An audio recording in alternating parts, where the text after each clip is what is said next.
Hi, I'm Brandon Brooks, and this is the Washington International Diplomatic Academy that provides practical professional training in diplomacy.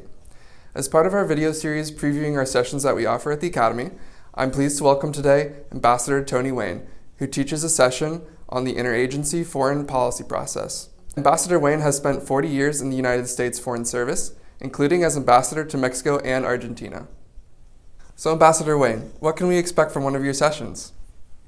Well, I look forward to talking about the national security structure that developed after World War II through successive administrations, learning by what worked and sometimes mistakes that took place to develop a process, a number of players that would come together at different levels of responsibility to examine the pros and cons of different policy options, and then to take those options finally to the president and let the president decide which of those options were best for dealing with a crisis.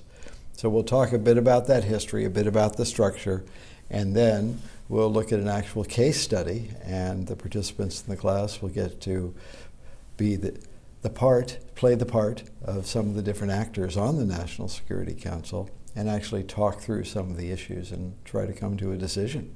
As part of this, as we explore this process in Washington, we will talk about the role of ambassadors and embassies overseas, the collection of information, the offering of options, the providing of perspectives, which is very important because you need to understand the other players outside of the United States, what their motivations are, what they're likely to do as part of maybe a reaction to what the United States does. So there's a key part that takes place outside of Washington that's fed into this Washington process. So we'll take a look at that, as well as all the interactions between the bureaucratic actors in Washington and some of the political actors like Congress or the media in this whole process. So thank you, Ambassador Wayne. And thank you for your continued interest in diplomacy. See you next time.